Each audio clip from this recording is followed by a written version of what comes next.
Welcome back, guys, to another video. In the last 1 year, so much has happened. We've seen Russia go to war with Ukraine. We've seen medium-sized banks collapse. We saw corporate profits significantly take a hit. We saw the stock market drop by 50%. And then we've seen the Federal Reserve increase the Fed's funds rate 10 times with the recent rate that just happened last week of 0.25%. But despite all of this happening, we haven't seen home prices fall. So in today's video, I'm going to share with you why home prices have not fallen and when we should expect the home prices to fall. So if you're a new buyer or a buyer that's come back into this market, this video is for you. So let's get started.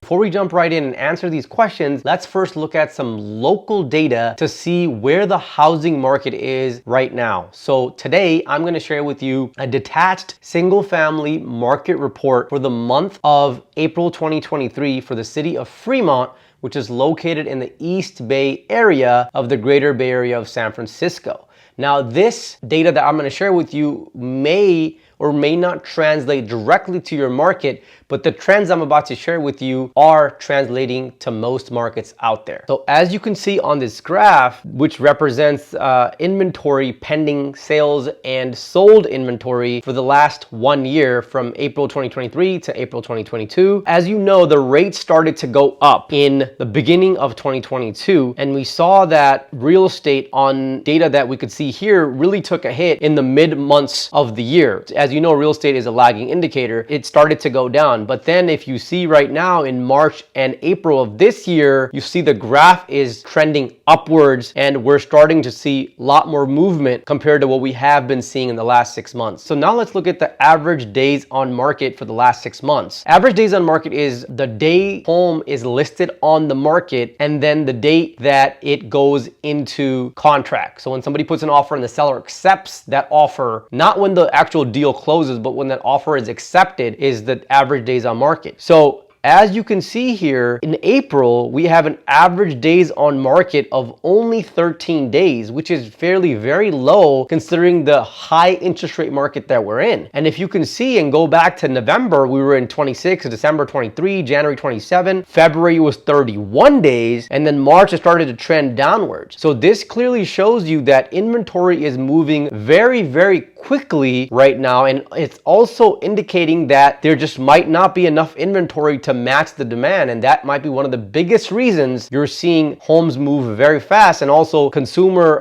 confidence still being higher than it was at the same time last year. Now let's look at the sales price versus the list price, which is what the property is listed for and then what it sells for, and we're comparing April 23 to April 2022. As you can see that last year in April 2022, homes were selling about 16% higher than list price, and this year they're selling 6% higher than list price. Still a positive indicator that people are buying homes and they're not selling below list price, but they are selling, but they're still selling 6% above list price, which is a great sign in the market right now, even though this is a 22% lower than where we were last year. But that could be the main reason for that was just the really low interest rates and a very high demand, which was causing home prices to sell much higher. So as I mentioned earlier, and as you saw in that graph, that when the rates went up last year in February and March, so that's when Fed started to raise rates, we didn't see an immediate impact on numbers. We didn't see that until a couple months after, because real estate's very different from the stock market. It's not as volatile, and what happens now may not show on paper for another 4 to 5 months. So in the summer months of 2022, which are usually very busy months for the East Bay Area or any parts of the Bay Area here in the San Francisco region, we saw actually in the city of Fremont almost 2 months of inventory supply, which we had not seen in the last 2 to 3 years. And that was a direct result of the rates being high, and also what that did to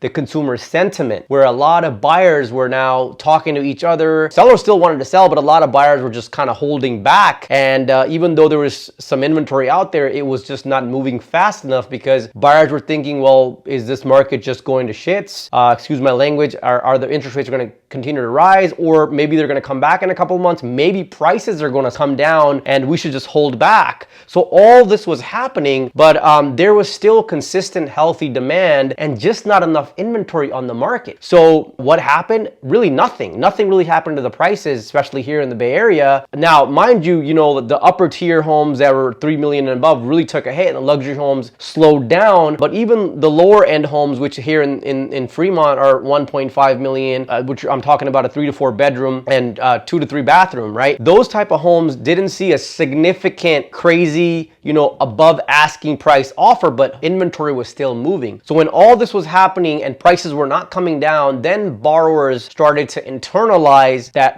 this is how it's going to be. And rents have not changed. Rents are continuing to rise. So why have home prices not fallen? And the main reason is interest rates. Yes, I know that sounds very alarming, but let me explain. If you're getting real value out of this video, please hit that like button, hit that subscribe button to stay on top of your real estate game.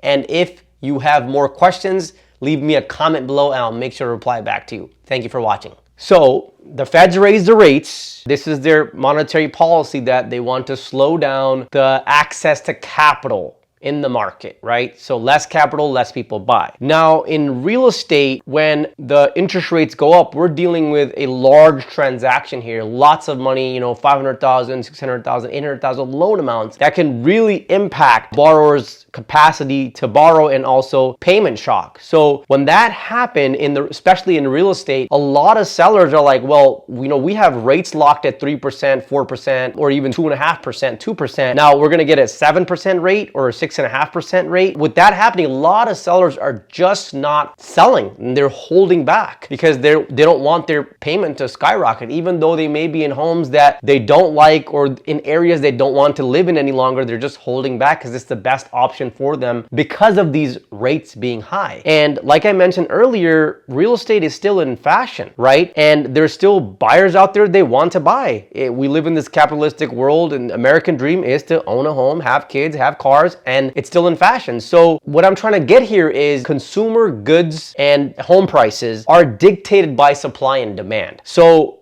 right now, we have a huge imbalance of supply and demand because the demand is still there and there's just not enough inventory. Yes, demand has gone down. Obviously, a lot of buyers are not in the market anymore. They no longer can afford it, or some people have just decided to hold off because the payment's really high, but there's still significant demand. And inventory is very, very low due to the rates. So that imbalance right now has really done nothing to prices because the demand is still there for homes. And remember, the last crash that happened in housing, there was a surplus of 6 months of supply. And right now, just looking at this detached report in the city of Fremont, the inventory supply for the demand that's out there is less than 1 month of supply. So as you can see right there, this imbalance has caused nothing to happen to home prices. And even Chairman Powell in his press conference on May 3rd stated that wages are not the principal factor for inflation being high. He indicated that supply and demand is. So the next question is, what will cause the home prices to level out or come down where they may be now affordable for the average buyer in this country? Well, number one, you already know this, that interest rates must come down for sellers to come back in the market and start listing their homes, which is going to cause more inventory to come on the market that can now meet the demand that's out there. But having interest rates come down, we also know that this will cause a lot of buyers to come back in the market. So now, when do I think the interest rates will come down? I don't think for a while, because the Federal Reserve has made it very clear that their long-term goal is to bring inflation down to 2%. And until that happens, they have no plans to bring the rates down. So we will continue to see them increase rates, maybe not a 0.25 in the next meeting, maybe a little less than that, or maybe they might hold back, but they will continuously slowly increase rates until they can get the inflation down to where they want it. Now, the second thing that can also impact the supply and help this imbalance come into balance are builders doing new construction. Now, builders have not really met with the current supply and demand change since like the last crash that happened in '08. After all of that volatility, they are very, very cautious of how many homes they produce out there. So new construction has not been significantly helping, but it is helping a little bit in this market where there's just not enough existing home inventory, and new construction is also selling very quickly. But new construction and builders are going to be a pivotal part of this equation to sort of bring these home prices down to a level that is now affordable. We don't exactly know when that's going to happen, but that is also a major player, a major factor in bringing these home prices down. So I believe we're going to see a tug of war and a bunch of nothing happening for some time here, because right now inflation is still high. We're not at the 2% rate. Feds are continuing to raise interest rates. The job market is very strong. Wages are high. Unemployment is like a 54-year record low. And despite all of this happening, we somehow seem to be holding on. So I don't think there's an imminent threat or scare of a recession coming next quarter. If there is one, or if it's there, if we're in it, maybe this is it. Maybe it's not coming. I just feel like if something happens, it's going to be very gradual, very slow. And even the Federal Reserve has indicated that this may very well be a soft landing, because even though they're doing their best to increase the rates, the job market is fairly, healthy. And that's their other dual mandate, is that, have healthy prices, but also have a healthy job market, which is kind of hard to achieve both. But somehow the job market is still healthy. Interest rates are impacting the market, and somewhat the tightening of the credit and lending is impacting and is helping, but it's really going to be on the long time horizon, because it's not really doing much in the housing market. So what should you do right now if you're a buyer? If you are a buyer, like I tell you always, run your numbers. Don't be afraid to get your credit pulled. Don't get it pulled by multiple lenders. Get it pulled by one or two that you trust, and you looked at the reviews, and talk to a professional, because you need to run your numbers and see what the mortgage payment looks like for the house that you desire to buy right now. Is it more than rent? Is it equilibrium? Is it equal to rent? Is it lower than rent?